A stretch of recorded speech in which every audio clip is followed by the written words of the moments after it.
Hi guys! So, usually hindi naman talaga ako nagre-release ng video during Sunday. But meron nga ako nilaunch na Christmas episode eh. So, iniisip ko kailangan daily magkaroon ako ng content para ma-share sa inyo. But today, medyo chill-chill lang naman tayo sa discussion natin. Wala muna masyadong product na ni-discuss. More on gusto kong pag-usapan natin itong Christmas shopping, yung paggastos during the Christmas season. Bakit? Well, kasi kadalasan gumagastos talaga tayo during Christmas season. Tapos yung iba, umuutang pa para lang dito sa Pasko. Hindi ko naman sinasabi na wag niyong pagkagastosan ng Pasko, di ba? It's in our culture and tradition na talagang mag-arbot tayo mag-celebrate ng Pasko. However, kailangan din natin i-balance yung saya now, kawawa later, di ba? Yung gastos now, tipid later. Kailangan din natin magkaroon ng some balance to that effect.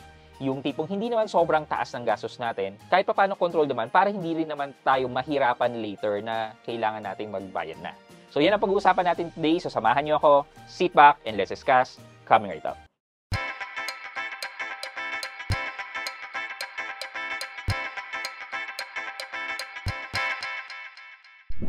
Ako, naging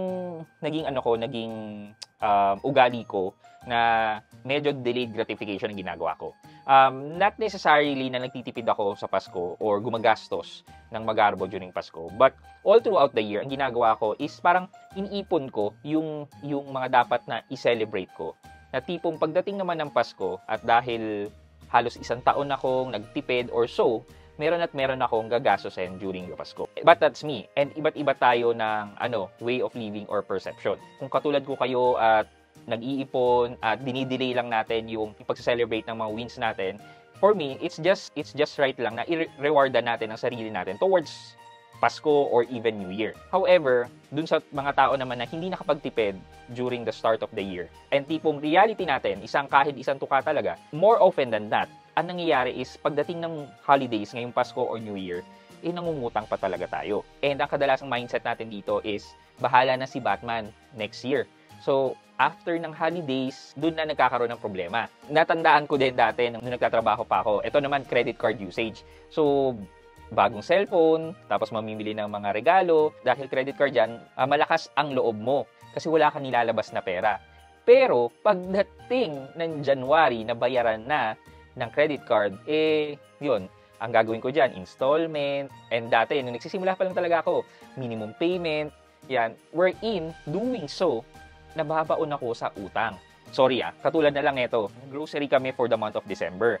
Dahil may na-foresee kaming financial hiccups. So sabi ko, kailangan namin magtipid. Ang usual na range ng groceries namin nasa around 10,000. So sabi ko, sige, kailangan natin magtipid-tipid. Pinipilit ko yung sarili ko mag-provide sa family ko ng more than basic na kailangan nila while nandun ako sa pagtitipid.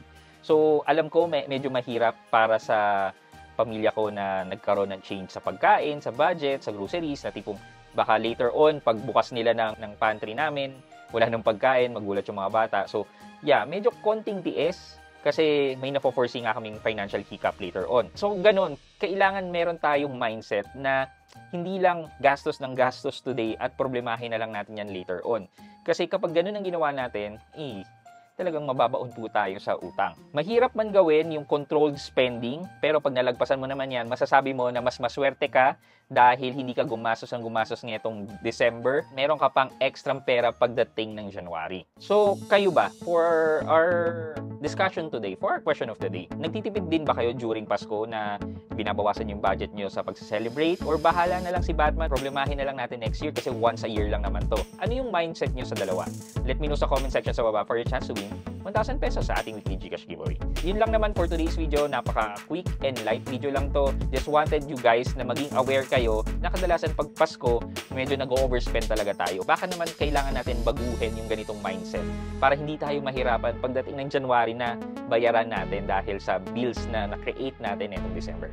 Okay? So, I hope you like this video. Leave a thumbs up, and if not, wala nang problema dyan. But continue to support me by subscribing to my channel by clicking the subscribe button and also the bell button sa subscribe para ma-receive kayo ng latest notification sa lahat ng upload ko. Again guys, this is Pat Quinto and you're in Pat Quinto's Review TV. Bye-bye!